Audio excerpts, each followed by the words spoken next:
अहो, तुम्ही तरी ऐकून घ्या माझं. आपल्या घरातल्या गोष्टी तुम्हाला नाही सांगणार तर कोणाला सांगणार? आराध्या, रोज काय तेच तेच.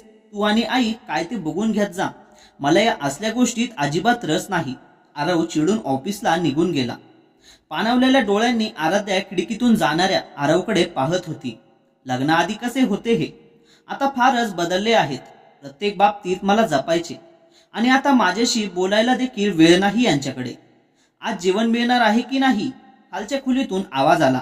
तशी आराध्याने खिडकी बंद केली. एक वेळ तुमचं तुम्हाला वाढून घेता येत नाही का? ओठावर आलेले शब्द तिने कसे बसे गिळून टाकले होते. आलेच. गडबडीने खाली येऊन तिने आपल्या सासूबाईंचे पान वाढले. जेवायला काय आहे आज? कमलाबाई खुर्चीत बसत म्हणाल्या.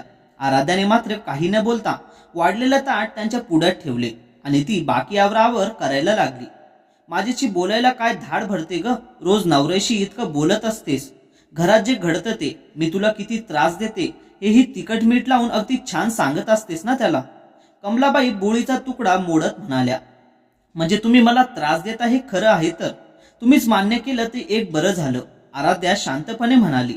वा, आज जीभ जास्तच चालायला लागली आहे तुझी. शांतपणे जेवू दे मला. जा निघ इथून.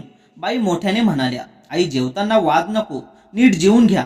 पाण्यावर बसल्यावर तुम्हाला काय होतं देवच जाणे. रोज रोज हे बरं नव्हे. बरं, मी घरात काहीच काम करत नाही असं तर नाही? कधी तुम्हाला उलट बोलत नाही, तुमचा शब्द खाली पडू देत नाही, तुमची नीट काळजी घेते. मग आणि काय हवं तुम्हाला? हे सगळं शेंबडं पोरं सुद्धा करेल. माणसानं कसं अप टू डेट असावं, त्याला चार चौघात वावरण्याची पोच असावी. नाहीतर तुम्ही घरात कोणी आलं की मान खाली घालून बसणार, नाहीतर स्वयंपाक घर धरणार. घडाघडा बोलायला येत नाही की व्यवस्थित पाहुणचार करता येत नाही. चहा कर म्हटलं की चहा करायचा, खायला कर म्हटलं की नुसतं तेवढंच करायचं, आपलं डोकं चालवायचंच नाही. कमलाबाई चिडून म्हणाल्या. तशी आराध्या बाहेर हॉलमध्ये आली. आई म्हणाल्या त्या खरं आहे, पण या मागचं कारण वेगळं आहे. मी पाहुण्यांशी बोलायला गेले की ते आपणच पटकन बोलून रिकाम्या होतात. नुसतं बसून चहा आणि नाश्त्याची ऑर्डर सोडतात. मग कोणीतरी करायला हवंच ना. केलं तरी हीच तरा. आणि न करून सांगते कोणाला? आराध्या गॅलरीत आली. हिवाळ्याचे दिवस होते. गेल्या आठवड्यापासून थंडीची चादर शहरात पसरली होती. सकाळचे 10 वाजले असले तरी रस्त्यावर शुकशुकाट होता. शेजारची लता ऑफिसच्या गडबडीने दारात आली. कुलूप लावताना तिची उडालेली धांदल आराध्या बघत राहिली. लता राहते एकटीच, नवरा हिच्या सोबत राहत नाही. दोघात कसला वाद आहे हे देव जाणे, पण ही किती छान राहते. अगदी मस्त वेळापत्रक आहे तिचं. सकाळी बरोबर 10 वाजता बाहेर पडते, ते संध्याकाळी 6ला घरी हजर. येताना मुलाला डे केअर मधून घेऊन येते. सुट्टीच्या दिवशी दोघं कधी फिरायला जातात, कधी मुलगा आपल्या वडिलांकडे जातो. या साऱ्या तिची किती ओढाताण होत असेल. आपल्या नवऱ्याची आठवण येत असणारच की तिला. झालंय माझं, घ्या आता आवरून. कमलाबाई बाहेर आल्या आणि आराध्या पुन्हा स्वयंपाक घराकडे वळाली. सगळं आवरून ती आपल्या खोलीत आली. सेल्फमधून पुस्तक काढून तिने वाचायला घेतलं, पण वाचनात मन लागेना.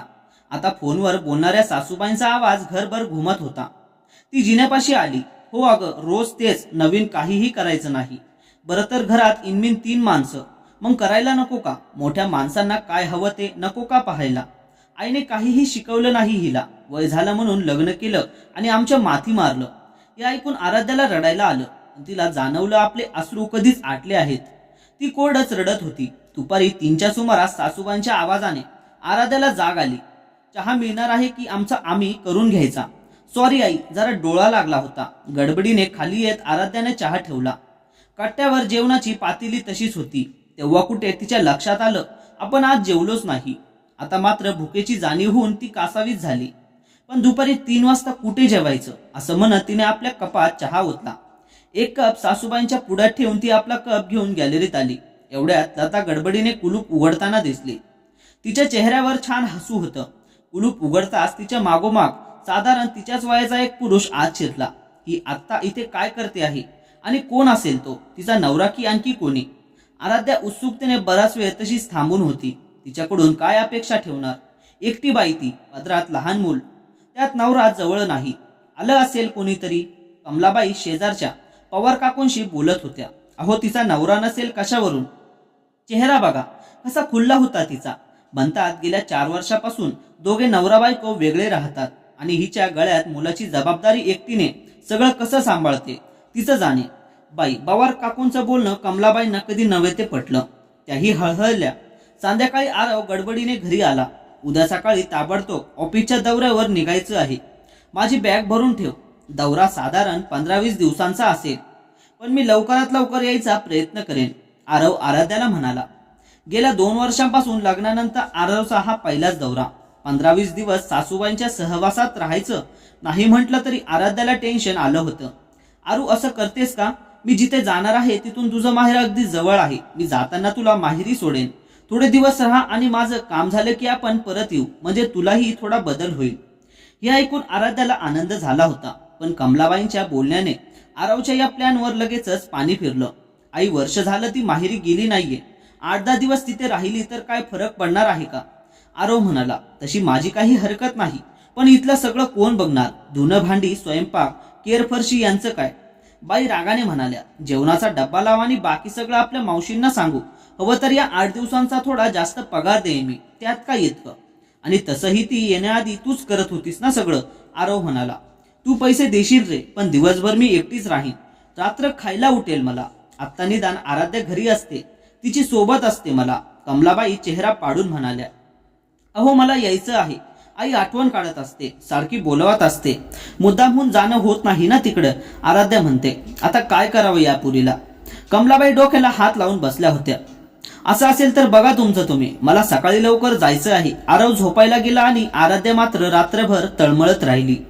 दुसऱ्या दिवशी सकाळी आरव लवकर निघून गेला आणि तासाभरातच त्याची बहीण आपल्या 2 लहान मुलांना घेऊन हजर झाली. एक वेळ कमलाबाई परवडल्या, खरं आश्लेषा नको अशी आराध्याची अवस्था झाली होती. मुलांनी आल्या आल्या मामीचा ताबा घेतला आणि खायला काय हवं नको यासाठीची भुणभुण आराध्याच्या मागे सुरू झाली होती. आश्लेषा नेहमीप्रमाणे कमलाबाईंच्या खोलीत गेली. आता 8-10 दिवस आराध्याला उसंत मिळणार नव्हती आणि स्वयंपाकघरातून तिची काही सुटकाही होणार नव्हती. ताई, जेवायला काय करू? आराध्या सासूबाईंच्या खोलीत आली. तुला जे हवं ते कर, माझं काय आहे, तुझ्या मनाला येईल ते कर, आश्लेषा नाक मुरडत म्हणाली. मुलांनी मात्र आपापल्या फरमाईशी सांगितल्या. स्वयंपाक झाला, जेवण झाली आणि आराध्या आपल्या खोलीत आली. 3 वाजून गेले तशी सासूबाईंची हाक आली. चहा झालाय ग, येतेस ना खाली? एरवी चहासाठी दम काढणाऱ्या सासूबाई एवढ्या प्रेमाने कशा काय हाक मारतात, म्हणून आराध्या गडबडीने खाली आली. हे असं असतं बघ, रोज मी चहा करायचा आणि मॅडमना हाक मारायची, मग त्या खाली येणार. कमलाबाईंचं बोलणं ऐकून आराध्याला धक्काच बसला. तिला आलेलं पाहून त्या बोलायच्या थांबल्या. आराध्या चहा घेऊन बाहेर आली तर मुलांनी घरभर पसारा करून ठेवला होता. चहा पिऊन घे आणि हा पसारा एवढा साफ कर. आता 8-10 दिवस हेच चालायचं. मुलं म्हटलं की पसारा व्हायचाच. रात्री मुलांनी जाहीर करून टाकलं होतं आम्ही मामीजवळ झोपणार म्हणून. दोघंही आराध्यासोबत खोलीत आली आणि दिवसभर खेळल्याने लगेच झोपली देखील. आराध्याला मात्र रात्रभर झोप लागली नाही, कारण मध्येच मुलं लाथा मारत होती आणि लोळत होती. पुढचे 5-6 दिवस हे सुरू होतं. कमलाबाई आपल्या लेकीला घेऊन खोलीत बसायच्या, नाहीतर कुठेतरी फिरायला जायच्या. आराध्यासाठी कधी दोघींच्या तोंडून सहज शब्द निघाला नाही. तू सुद्धा आमच्या सोबत चल म्हणून. 8 दिवसांनी आश्लेषा आपल्या सासरी गेली आणि घर शांत झालं. एकसारखं काम करून आराध्याला कंटाळा आला होता. संध्याकाळी सहज एक चक्कर मारण्यासाठी बाहेर पडली तर अचानक लता समोर आली. आराध्या, हल्ली कुठे दिसत नाहीस? जॉब वगैरे लागला की काय? लताचा चेहरा खुलला होता. पूर्वीपेक्षा अधिकच सुंदर दिसत होती ती. नाही ग, घरीच असते. कामच इतके असतात की जराही उसंत मिळत नाही. आराध्या म्हणते. तू जॉब का करत नाहीस? म्हणजे तुला तुझ्या हक्काचे पैसे देखील मिळतील आणि घरी मान सुद्धा मिळेल. शिवाय तुझा वेळ जाईल, चांगल्या ओळखी सुद्धा होतील. तुझंही काही अस्तित्व आहे हे इतरांना कळू दे ग. लता उत्साहाने बोलत होती. घरी मला मान मिळेल म्हणजे माझं अस्तित्व? काय बोलतेस तू हे? आराध्याला काही कळत नव्हतं. अगं कमलाबाई तुझ्याशी नीट वागत नाहीत हे माहिती आहे मला. तुझ्याविषयी इकडे तिकडे काही बाई सांगत असतात, त्या बाकी बायका याची मजा घेत असतील, पण मला त्रास होतो याचा. हे दुःख मीही भोगलंय. ते तुझ्यासारख्या गोड मुलीच्या वाट्याला यायला नको असं वाटतं म्हणून सांगते. लता आराध्याच्या हातात घेत म्हणाली. आपण या विषयावर बोलू, पण आज नको, उद्या बोलू. आणखी एक आनंदाची बातमी आहे. अगं किती दिवस झाले तुला सांगेन म्हणते, पण याना त्या गडबडीत राहून गेलं. मी सासरी परत जाते. त्या लोकांना त्यांची चूक कळली. परवा माझा नवरा आला होता, घरी चल म्हणत होता. हा महिना संपला की मी इथून जाईन, बाकी उद्या बोलू असं म्हणत लता आली तशी गायब झाली. आराध्याला मात्र खूप बरं वाटलं. लताचं बोलणं ऐकून. एकट्या राहणाऱ्या बाईकडे कोणी पुरुष माणूस आला तर लगेच संशय घेणाऱ्या पवार काकू आणि कमलाबाईंच्या विचारांची तिला लाज वाटली. काय भोगलं असेल लताने आणि ती असं का म्हणत होती? आणि आई इतरांना काय सांगत असतील माझ्याबद्दल? मान, अस्तित्व, नक्की काय म्हणायचं होतं लताला? विचार करता करता आराध्या घराजवळ आली. काय बोलत होतीस त्या लताशी? चांगली मुलगी नाही हा ती, जास्त नादी नको लागू तिच्या. पवार काकूंच्या आवाजाने आराध्याची तंद्री भंगली. तसं नाहीये काकू, ती तिच्या सासरी परत जाते हे सांगत होती ती. परवा घरी आलेला तिचा नवरा होता. चूक सासरच्या लोकांची होती म्हणे. सासरी परत जाणार म्हणून खूप आनंदात होती ती. अगं बाई, हो का? जसं दिसतं तसं नसतं म्हणायचं. ही फार चांगली बातमी आहे. बरं झालं सांगितलंच ते. पवार काकू भराभर निघून गेल्या. आता ही बातमी अख्ख्या सोसायटीभर फिरणार होती. या विचाराने आराध्याला हसू आलं. भाजी मंडईत एक चक्कर टाकावी म्हणून ती रस्ता ओलांडून पलीकडे गेली. इतक्यात कमलाबाईंचा फोन आला. कुठे गेलीस? लवकर परत ये. ती घरी येऊन बघते तर बाई पाय घसरून पडल्या होत्या. अशा कशा पडलात? आई, बाथरूम मध्ये काय करत होता? आराध्या काळजीने म्हणाली. आमची सून बाहेर, मग घरची कामं कोण करणार? बाई फनकाऱ्याने म्हणाल्या. तोपर्यंत घरी जमलेल्या सोसायटीतल्या बायका लताचा विषय चघळत होत्या. इतक्यात डॉक्टर आले. फारसं काही झालेलं नाही. 4 दिवस विश्रांती घ्या. गोळ्या लिहून देतो, त्या वेळेवर घ्या. इतकंच. सगळ्या बायकांच्या समोर डॉक्टरांनी हे सांगितल्यामुळे कमलाबाईंना दुखण्याचं नाटक करता येईना. त्या चेहरा पाडून तशाच बसून राहिल्या. काही वेळाने एक एक करून सगळ्या बायका घरी गेल्या आणि लता दारात हजर झाली. घरात दोघीच आहात म्हणून गरम गरम पिठलं भाकरी आणली आहे, खाऊन घ्या, ती छान हसून म्हणाली. कमलाबाईंनीही तिला हसून प्रतिसाद दिला. इतके वर्ष मी इथे राहते, पण कोणाशी जास्त बोलणं नाही की कोणाकडे माझे येणे जाणेही नाही. अर्थात तसा वेळही मिळत नाही मला. पण आता मी पुन्हा सासरी जाणार आहे म्हणून म्हटलं, जे जवळपास आहेत त्यांना भेटून यावं. वा, एक बरं झालं. खरं तर आम्हाला माहिती नव्हतं तुला सासर आहे, नवरा आहे. आम्ही आपले नुसते अंदाज बांधत बसलो होतो. पण तिकडं जातेस तर नीट वाग, बाई रोकटोक म्हणाल्या. मी नीटच वागत होते, पण तिथे कोणाला किंमत नव्हती. सासूबाई, नवरा, सासरे खूप त्रास द्यायचे म्हणून घर सोडलं होतं. निर्णय धाडसी होता. सासर सोडलं म्हणून माहेरचा सपोर्ट नव्हता, पण चांगली नोकरी होती हातात. इथे रेंटवर घरही मिळालं. बाळासाठी डे केअर जवळच होतं. आता सासूबाईंनी बोलावून घेतलं आहे. एकाच घरात पण स्वतंत्र राहणार आहोत आम्ही. कमलाबाई तिचं बोलणं मन लावून ऐकत होत्या. काही काळ आपलं दुखणं विसरून गेल्या त्या. इतकं बोलून लता निघाली. उद्या भेटू म्हणून तिने आराध्याला खून केली. किती धीराची आहे ही. नाहीतर आमच्या सुना सदा न कदा चेहरा पाडून बसलेल्या असतात. मी इतकी वर्षे नोकरी केली, घर सांभाळलं, घरचे सणवार, लग्नकार्य सगळं केलं. आता वाटतं हे कसं काय जमलं मला. कमलाबाई एकट्याच मोठ्याने बोलत होत्या. मध्येच त्यांना काय झालं कोणाला ठाऊक. त्याने आपल्या मुलीला फोन लावला. आशू, मी बाथरूम मध्ये पडले. नेहमीप्रमाणे ती नव्हती घरात. संध्याकाळ झाली की फिरायला म्हणून बाहेर पडते. घरची कामं तशीच राहतात. तुला तर माहिती आहेच, मला आता होत नाही ग. हिने आपणहून जबाबदारी घ्यायला नको का? तूच सांग. ते नेहमीच आहे आई. पण तू बाथरूम मध्ये काय करायला गेली होतीस आणि पडलीस कशी? मी उद्या येऊन जाईन, हवं तर जेवणाचा डब्बा घेऊन येईन, आश्लेषा घाईघाईने म्हणाली. जेवणावरून आठवलं, या आजकालच्या सुनांना काही करायला नको. आत्ताच तिला त्या डब्बा देऊन गेली. आता काय, रात्रीचा स्वयंपाक करायची भानगड नाही ना. सगळं कसं आयतं हवं. कमलाबाई आणखी खूप काही बोलल्या. ते ऐकून आराध्याला जीव अगदी नकोसा झाला होता. या घरात कोणीच आपलं नाही. ना नवरा काही ऐकतो, ना सासू कधी प्रेमाने वागते. नणंद म्हणावी तर कायम तोऱ्यात असते. सकाळी उठल्यापासून नुसतं राबायचं आणि यांनी ते स्वतःच्या नावावर खापवायचं. कुठली सून सासरी काम केल्याविना राहील. शेवटी मलाही मन आहे. सून म्हणून या घरात माझंही स्थान आहेच की. तिला लताचं बोलणं आठवलं. आपलं अस्तित्व आपण निर्माण करायचं, ते टिकवून ठेवायचं. बाकी कोणी आपल्यावर प्रेम करावं ही अपेक्षा का ठेवायची? त्याआधी आपण स्वतःवर भरभरून प्रेम करायचं, स्वतःच्या भावभावनांना किंमत द्यायची. असं तर म्हणायचं नसेल ना तिला. दुसऱ्या दिवशी कमलाबाईंचा डोळा लागला तशी आराध्या लताकडे आली. इतक्या वर्षात पहिल्यांदाच ती लताचे घर आतून पाहत होती. 2च खोल्या होत्या, पण घर एकदम टापटीप होतं, स्वच्छ होतं. मग काय ठरवलंस? लता म्हणाली. कशाबद्दल? आराध्या प्रश्नार्थक नजरेने लताकडे बघत म्हणाली. तुझं अस्तित्व, मान याबद्दल. तुझ्या चेहऱ्यावर कायम एक चिंतेची छटा असते. सतत काहीतरी विचार करत असल्यासारखा चेहरा वाटतो तुझा. बाकी तू दिसायला सुंदर आहेस, शिकलेली आहेस. मग थोडा आत्मविश्वास येऊ दे वागण्या आणि बोलण्यामध्ये. थोडा बिनधास्तपणा यायला हवा आपल्या वागण्यात. हे मला अनुभवाने कळलं होतं. तू जॉब का करत नाहीस? माझ्या ऑफिसमध्ये चांगली संधी आहे. काही जागाही रिकाम्या आहेत.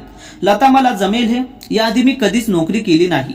माहेरी आई काकू याही घरचं पाहायच्या. तिकडेही असं वातावरण नव्हतं की मुलींनी शिकून नोकरी करावी आणि आता आईना हे पटायला हवं. शिवाय घरचं कोण करणार?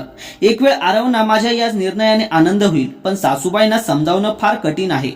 आराध्या म्हणाली, तुझ्या सासूबाईंना समजावण्याची जबाबदारी माझी, पण नोकरीसाठी तुझी मानसिक तयारी असायला हवी. शिवाय घरचं तुलाच पाहायचं आहे, तीही तयारी हवी. विचार करून उत्तर दिलंस तरी चालेल, पण हे सगळं लवकरात लवकर व्हायला हवं, कारण ऑफिसमधल्या रिकाम्या जागा पटापट भरल्या जातात. अगदी जॉब करायचा नसेल तर वेगळं काहीतरी कर, पण स्वतःसाठी तू उभी राहा. लता आणि आराध्या बराच वेळ बोलत राहिल्या. आराध्या घरी आली तेव्हा आश्लेषा कमलाबाईंशी बोलत बसली होती. ताई, तुम्ही कधी आलात? मी पटकन चहा टाकते. नको नको, काही गरज नाही, मी चहा करून घेतला आहे बघ, हा कप अजूनही इथेच आहे. आणि आईला सुद्धा लापशी करून दिली. तू नव्हतीस ना घरात? शेवटी आई म्हणाली तेच खरं होतं. तुझा पाय घरात टिकत नाही, घराकडे तुझा दुर्लक्ष होते. आश्लेषा चिडून म्हणाली, ताई, मी आईचं ताट ओढून गेले होते.